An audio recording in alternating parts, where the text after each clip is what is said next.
A lot of time, a lot of money. Let's be patient. Now, another big development out of election. Charlotte's Mayor Lyles is preparing for another 2-year term. She is now the city's second longest serving mayor. Yeah, Mayor Lyles has guided Charlotte through record growth with roughly 200 people moving here every single day. Tonight, she's reflecting on what's next for a city still finding its footing through rapid change. I am just so grateful for the voters, for the people that helped me be here tonight to be able to say that I have the opportunity to serve the city once more. Mayor Lyles says gratitude is the word that best describes how she feels after another win and another chance to serve the city she's called home for decades. Her story began long before this moment, growing up during the civil rights era, the only girl among 5 brothers, surrounded by neighbors who made history. It's what inspired her to make her own mark years later as Charlotte's first female black mayor. It came along with the time of civil rights. My next door neighbor was Matthew Perry, who put our own Harvey Gantt into Clemson. So when you're around people like that, you want to be that way. You want to be someone that makes a difference. Lyles later worked under former Mayor Harvey Gantt, then rose through the ranks as budget director and city council member before being elected mayor in 2017.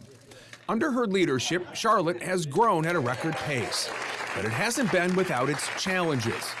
She says collaboration remains her focus, especially on housing, transportation, and safety. Priorities that will shape the next 2 years. Mobility is really about how do we make sure that everybody can thrive in this city. You know, all of us have been talking a lot about, what has been happening with safety, and it's something that we have to tackle and something we have to do. But it takes everyone to be a part of it, and so my goal is to have that inclusiveness so that parents know where their kids are, where we know people that are where people can be happy and make something good. That includes working closely with the city's new incoming police chief, Estella Patterson, a longtime Charlotte officer returning home after leading Raleigh's department. Stella is going to be a great chief. We're going to work with her and make it possible for whatever she needs that she will have, because she deserves this opportunity to serve this community. Lyles says building a safer city won't happen overnight, but she's ready to take on the challenge. We need to be much more intentional about safety. And that means that all of us have to do, as I say, collaboration is going to be required.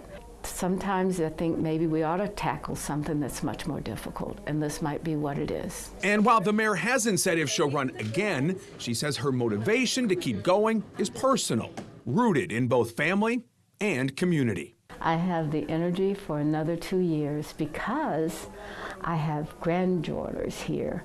All of us have some reason for what we want to do. And a lot of times family is it. But I feel like in this community, you are my family. I feel like we're ready to start. Tomorrow will be a good day. Another busy 2 years ahead for the mayor. All right, November officially underway, and that means the countdown is on actually to the end of hurricane season. But just because we're in the final month, does that mean we're really in the all clear? Now, this is a